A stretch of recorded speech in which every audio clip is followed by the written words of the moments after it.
Hello everyone, welcome back. Today's tutorial we're going to make this balloon skirt. If you're new here, this is Second's Diary where I make sewing tutorials especially for beginners. So the measurement you're going to need is your waist measurement and the length of your skirt. My daughter's skirt length is 13 inches and our waist measurement is 21 inches. But because we want our skirt to be gathered to form the balloon, I'm going to use a waist measurement times 3 for the fabric. So a waist measurement, like I said, is 21 times 3, that's 63. So my fabric measures 63 by 13. And then for the lining, you're going to need your skirt length minus 3 or 4 inches. So I'm minusing 3 from my daughter's, and the waist measurement plus 10. So my fabric is 31 by 10 inches. I hope that makes sense. So the lining is just 10 plus 10 of the waist measurement. So I'm just cutting out my waistband, which is 31 inches, same length as the lining for the waist, and 3 inches wide. I'm just showing you, I'm going to gather my fabric. You can use your sewing machine or you can use needle and thread for this part. Just gathering with a long stitch, which is, I've placed mine on 9, so you're able to gather. If you don't know how to do that, just use your needle and thread, just gather it. So I've gathered my skirt and I've gathered it up to 31 inches, so the same waist measurement as the lining. I hope all my explanation makes sense. So now I'm just placing my lining right sides facing each other, and I'm just going to pin that down because I'm going to sew across. So let's just do a little recap. So for your main fabric, you need your waist measurement times 3. So whatever your waist measurement is, you times it by 3. And then the length of your skirt, that's for the main fabric. And then for the lining, you need your waist measurement plus 10, because we're going to use elastic for this skirt, and the length of your skirt minus 3 or minus 4, depends on you. So for my daughter's skirt length is 13 inches. I minus 3, which gave me 10 inches. So that's for the lining. And that's what we've done. We've just sewn our lining onto our fabric, right sides facing each other. I'm just going to flip it over. You can see it's forming the balloon. And you see why we had to take away 3 from the lining so that it can form the balloon shape properly at the bottom. So it sort of pulls it up. So I'm just pinning my fabric, wrong sides facing each other. And the top part will be your waist area. And we're still going to put the waistband on it to cover up the raw edges. So we're just sewing that all the way. We're going to sew it all the way across. I hope this video makes sense. If you want me to elaborate further, do comment in the section below and I'll try to explain more, or if I have to make another video, I'm happy to do so. Let me know if it makes sense to you. I'm just adjusting the gathers so it matches the length of the lining. That's what I'm just doing there. And I have my handbag. You know, when you have children, it's impossible to like schedule time to make videos. So if she has to feature with my videos, so be it.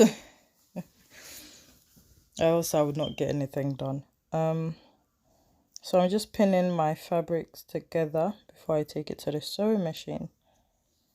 So if I'm going to make this skirt for myself, my waist measurement is 36 inches.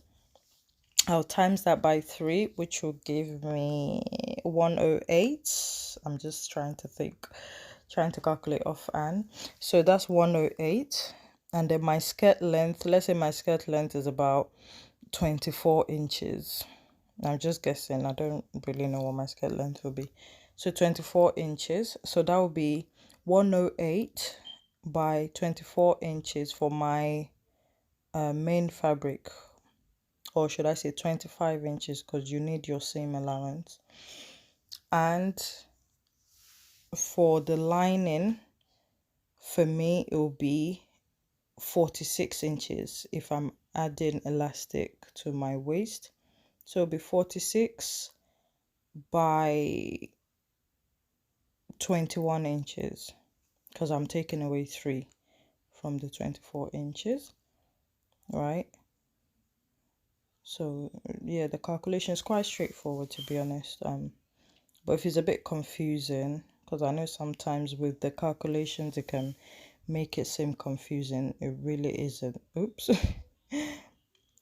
Now I'm just attaching the waistband, so you should see the bottom there, and the raw edge will be the waist area. I'm just attaching my waist band fabric. I'm just cutting off the excess fabric, excess thread. Attach your waist band fabric.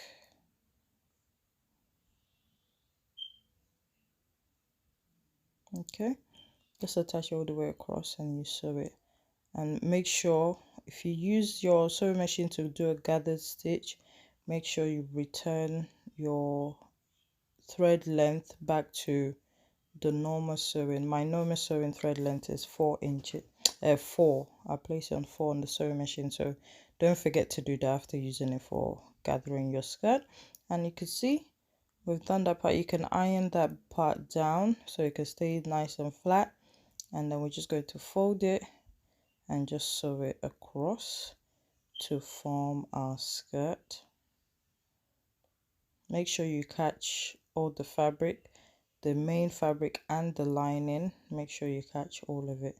Sometimes you could this is actually my second balloon skirt that I've made, so I've just sewn that across.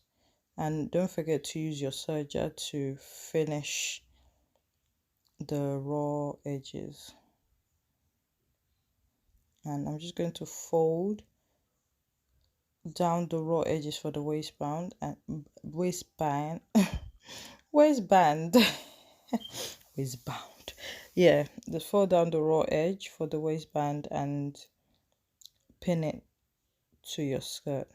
So make sure it covers the thread on the skirt. I just do that all the way across.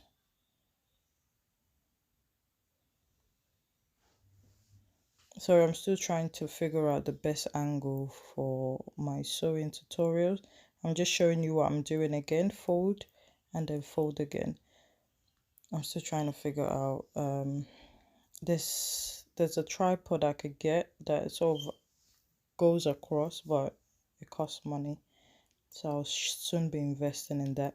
When you're sewing your waistband, make sure your waistband, why do I keep saying waistband? Your waist leave a 2-inch gap when you're sewing, so you can insert your elastic.